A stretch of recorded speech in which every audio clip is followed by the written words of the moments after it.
Hello dear student, मैं M D Yadav और आप देख रहे हैं सूर्योदय सक्सेस पॉइंट। आज के इस वीडियो में हम सॉल्व करेंगे 6th क्लास की मैथमेटिक्स और 6th क्लास की मैथमेटिक्स में जो अध्याय हम आज लेंगे वो लेंगे थर्ड। कौन सा अध्याय लेंगे? थर्ड। और थर्ड अध्याय कौन सा है? संख्याओं के साथ खेलना। उसके अंदर हम आज करेंगे एक्सरसाइज 3.1। ऑल जो 3 क्वेश्चन है उनको हम सॉल्व करेंगे। तो चलिए स्टार्ट करते हैं। थर्ड एक्सरसाइज और थर्ड जो प्रश्नावली है उनमें जो पहला क्वेश्चन है वो है संख्याओं के सभी क्या लिखने हैं? गुणनखंड लिखने हैं। संख्याओं के सभी क्या लिखने हैं आपको? गुणनखंड लिखने हैं। अब गुणनखंड मतलब क्या होता है पहले तो हम ये समझेंगे, फिर उसके बाद में हम सॉल्व करेंगे क्वेश्चन। तो यहाँ पे लिखा हुआ है हमें लिखना है गुणनखंड। और गुणनखंड क्या होता है? जैसे हमारे पास है चॉइस, यहाँ पे लिखा हुआ है तो चॉइस के गुणनखंड क्या होंगे? वह संख्या जिसकी पहाड़े में 24 आता है, वह संख्या जिसके पहाड़े में 24 आता है वो इसके क्या हो जाएंगे? गुणनखंड हो जाएंगे। जैसे 1 के पहाड़े में सारी संख्या आती है तो 24 का गुणनखंड हो जाएगा 1।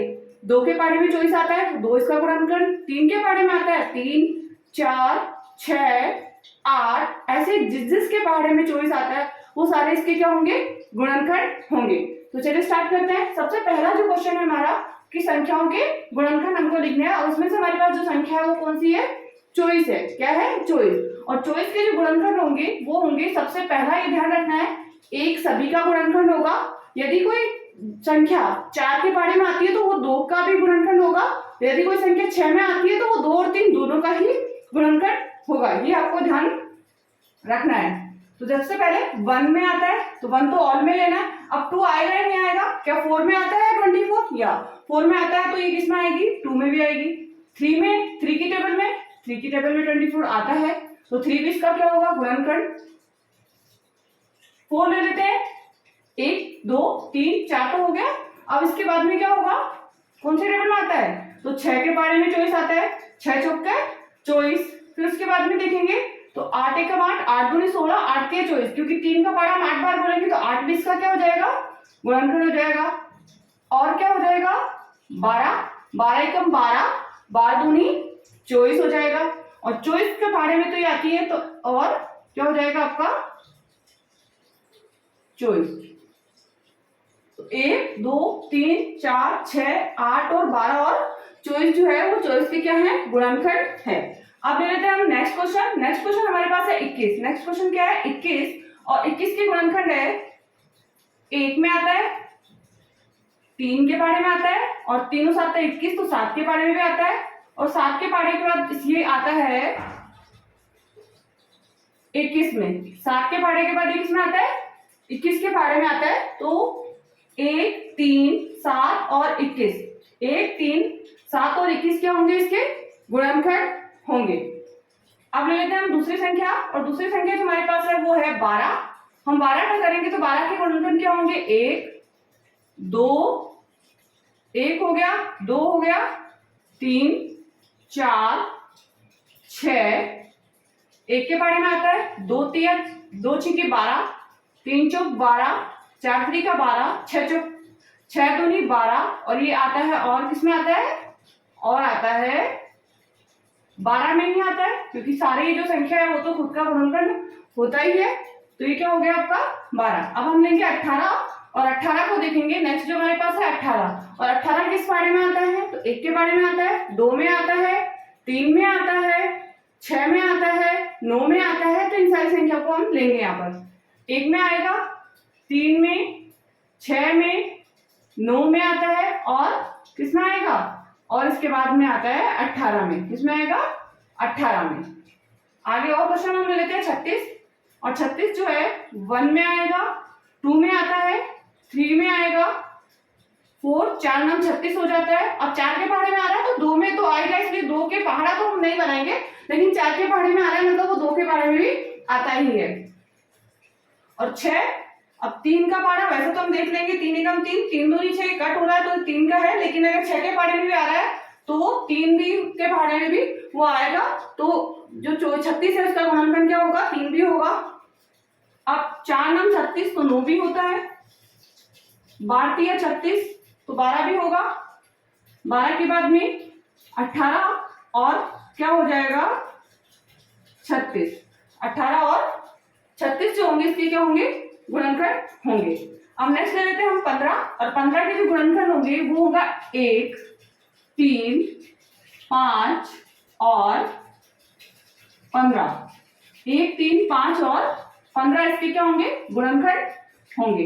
नेक्स्ट क्वेश्चन क्या है? 27 है और 27 का गुणनखंड देखेंगे। 1 में आता है, 3 के पहाड़े में आता है, 3 नम 27 9 के पहाड़े में आता है, और उसके बाद में डायरेक्ट ये किसमें आएगा? 27 के पहाड़े में ही आता है, तो इसका गुणनखंड क्या हो जाएगा? 1, 3, 9 और 27। नेक्स्ट लेते हैं हम 20, और 20 का जो गुणनखंड होंगे वो होंगे 1, 2, 4, 5, 5 के बाद में 10, और 10 के बाद में क्या होगा? 20। 1 में आता है 2 धाए 20, 4 पंजे 20, 5 चौक 20, 10 दूनी 20 और 20 एकम 20।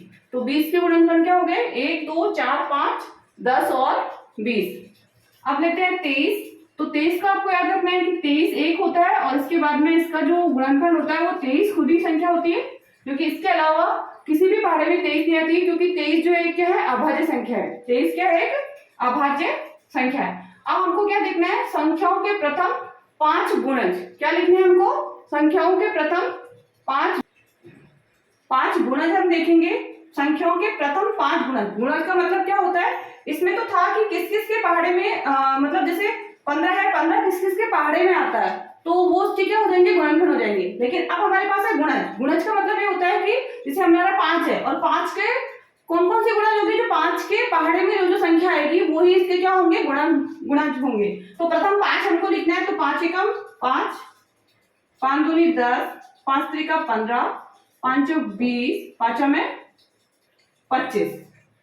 8 वाला हम देंगे, 8 एकम 8, 8 दूनी 16, 8 तिया 24, 8 चौक 32, 8 पंजे 40। 9 का पहाड़ा, 9 एकम 9, 9 एकम 9, 9 दूनी 18, 9 तिया 27, 9 चौक 36, 9 पंजे 45। तो ये क्या हो गया? इसके गुणज। अब हम देखेंगे थर्ड क्वेश्चन। थर्ड क्वेश्चन में मैच वो हम करेंगे, तो चलिए स्टार्ट करते हैं थर्ड क्वेश्चन।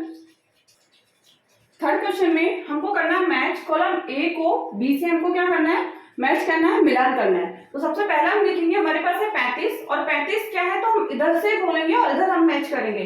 तो सबसे पहला जो है 8 का गुणज। क्या है? 8 का गुणज। अब इसमें देखिए 8 के पहाड़े में कौन सी संख्या आती है?